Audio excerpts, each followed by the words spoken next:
You walk into the kitchen and completely forgot why you're standing there, or you're mid-sentence with a friend and the word you're reaching for just won't come. You've probably chalked it up to getting older, but what if it's something simpler, like your brain running low on fuel, the same way your phone dies by 2 in the afternoon even though you've charged it all night? You've probably heard of creatine sitting in a gym bag or a protein shake, but new research says you've had it backwards. So give me a few minutes and you'll never look at creatine the same way again. Your brain is only about 2% of your body weight, but it burns through roughly 20% of your daily energy just to let you drive home or follow a conversation at dinner. Think of your brain like the engine in your car. Since decent gas in the tank doesn't matter much if the engine itself isn't getting what it needs. And that's the job creatine does for your brain cells. And you make some creatine on your own and get more from red meat and fish. But your muscles can't be fully stocked while your brain runs low the entire time.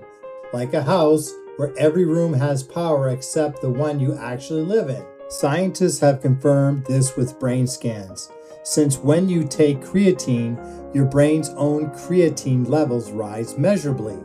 You've been feeding your muscles for years while your brain waits its turn. So here's a question for you. Do you already take creatine? Or is this the first time you're hearing it might do more than build muscle? Leave a comment and tell us the amount of creatine you take and what kind. So, what happens on the nights you don't sleep? Researchers actually tested that. You know the fog after a bad night's sleep? When you're pouring cereal and you can't find the bowl right in front of you? That fog is your brain running on empty.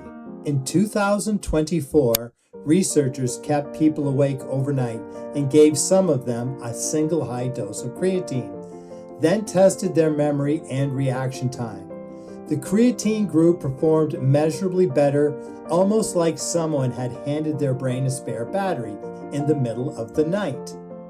It's a small study with early findings, so it's not a reason to trade your sleep for a supplement and call it even, since nothing replaces a real night's rest. Still, it tells you that your brain needs fuel, and on your worst nights, you might be running on fumes. But it's not just sleep. What about the days you're just burnt out?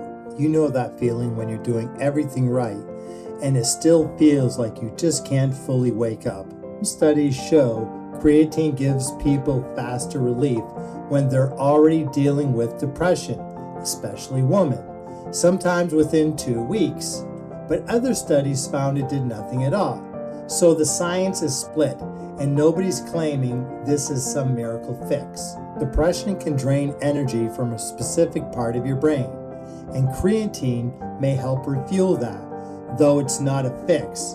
It doesn't replace your medication or your therapist, and that conversation belongs with your doctor. And there are the online claims you may have seen that sounds almost too good to be true. So, who does this research actually point to the most? This next part might describe you. If your plate is mostly vegetables and grains, you likely have a lower baseline of creatine than someone eating meat regularly. And research shows people in your position often see the biggest response when they take creatine. If you're a woman navigating hormonal changes over the years, some newer research points to real differences in how your body handles creatine, and it's early but worth watching. And if you're simply getting older, you're exactly who this research is about, since your body's natural creatine production can slow down with age, right as protecting your memory starts to matter more. If you saw yourself in any of that, leave a comment and tell us if this research is talking directly to you. Now for the part you actually came here for, because the dose you've seen online might be the wrong one. Standard dose, backed by decades of safety data, is 3 to 5 grams a day, roughly a teaspoon stirred into your coffee or smoothie. Some of the brain research you've just heard about used bigger single doses, 10 to 20 grams. And some doctors who specialize in memory and cognitive health do suggest that higher range for brain support, That's a real clinical opinion, but it's their judgment stretched over early research, not an official guideline yet. You walk into a room and forget why. Remember that your brain has been quietly asking for this kind of fuel for years, which some suggest could mean as much as 10 to 20 grams. The science is real and it's growing, but the smartest thing you can do with it is bring it straight to your own doctor and ask whether it makes sense for you. If this was worth your time, comment, share, like, and subscribe, and I'll see you in the next video.